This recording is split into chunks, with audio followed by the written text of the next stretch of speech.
amidst various disturbing news about the West Asian disruptions, there was also one very interesting and good news for the Indians with regards to the upcoming commissioning of the new refinery complex in Rajasthan.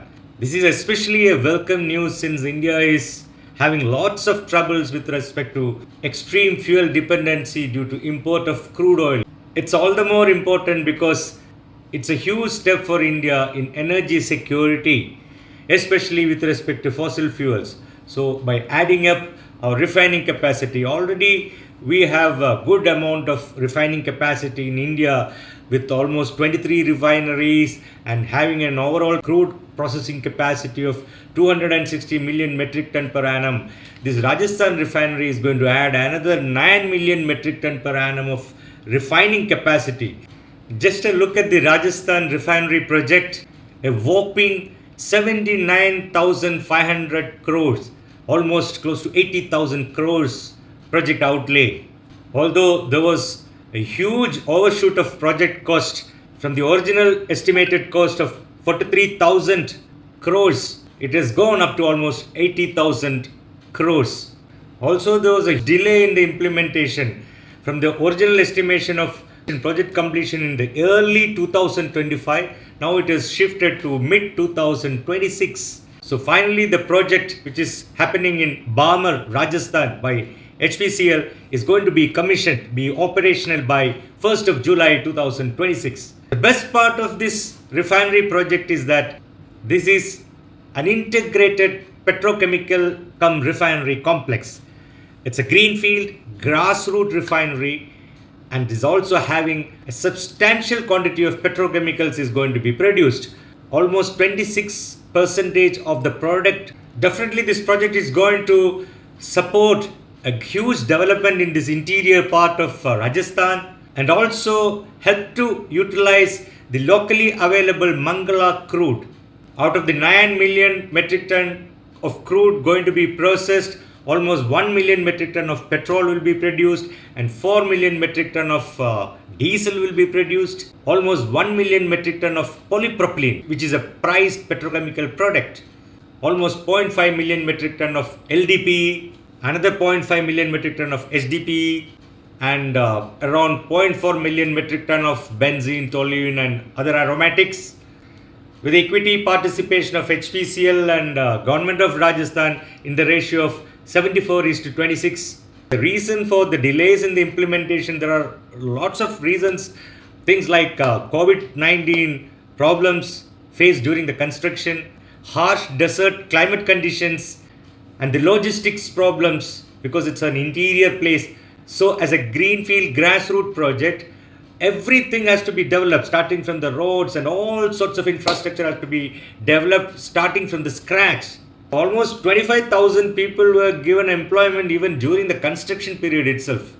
Why Rajasthan Refinery is so very special? Almost 25-26% of petrochemicals being produced. As of now, there are only 8 refineries out of total 23 numbers of refineries in India who have reasonably good quantities of petrochemicals being produced.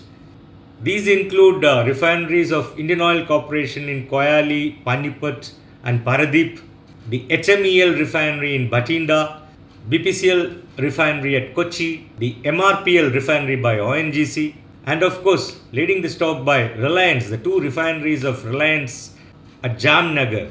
As the refining capacity in India is being expanded, more and more petrochemical production is going to happen. As of now, the growth of petrochemical in India is characterized by supply limitations rather than demand limitations. Lower plant capacities than required by the demand, older technologies, and resulting non-competitiveness vis-a-vis the import of petrochemicals.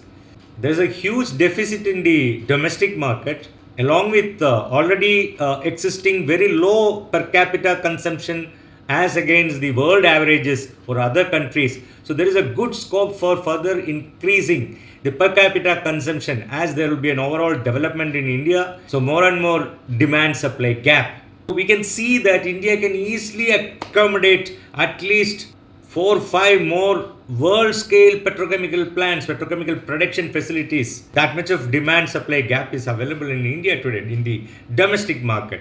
So we are heavily dependent on import of petrochemicals today. The issue is petrochemical units, even for a refinery to integrate with more and more petrochemicals, it requires huge investments. So the Rajasthan Refinery is very, very critical in that respect. So it is going to definitely help us in saving a lot of foreign exchange by reducing the imports. Automotives, food products, agriculture, and consumer durables are expected to drive the petrochemical growth in India. So many of the existing refineries, they are trying to increase the petrochemical production, but we are far behind the desirable levels. As of now, most of the refineries have only around 5% or 6% or maximum 10% as petrochemicals. And many of the refineries, they are planning new projects to add the petrochemical production to reach at least close to 20%, 15 to 20% of production. But for the new refineries, new refining projects which is going to come up, the desirable level is about 30%. At least 30 to 33% is a reasonable level of petrochemical production which can be attained. But definitely there will be a time we'll be looking at the world standards of 43% of petrochemicals. In many of the Gulf regions, even they have reached more than 50%, that is oil to chemical technologies. Although petrochemicals offer much higher margins as compared to the fuel products for the refineries, that means they are more value added projects. But the investments required for building petrochemical plants is very huge.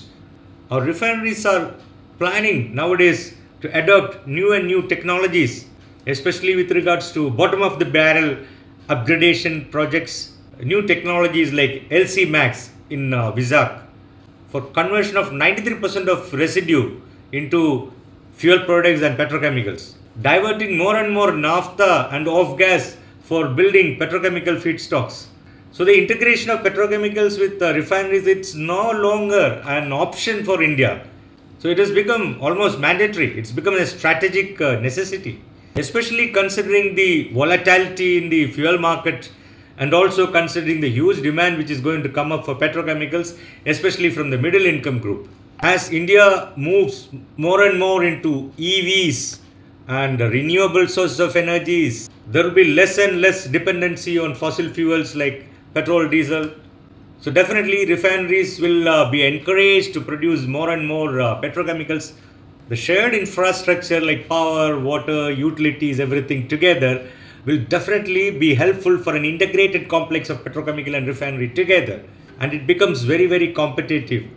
We should work towards increasing the petrochemical intensity, and from the level of around 10%, try to achieve the petrochemical intensity of the world average at around 15 to 20%.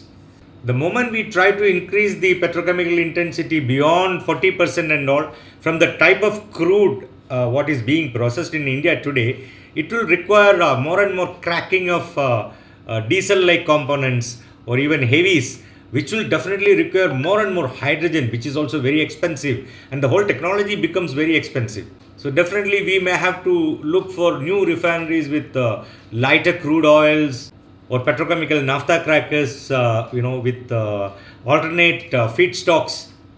So let me conclude by saying that Rajasthan Refinery, which is going to be commissioned very soon, it's really a welcome and historic news because we are going to commission a public sector refinery which is fully integrated with petrochemicals, and a huge percentage of almost 26% of petrochemicals is going to be produced, which is going to be a trendsetter for the future.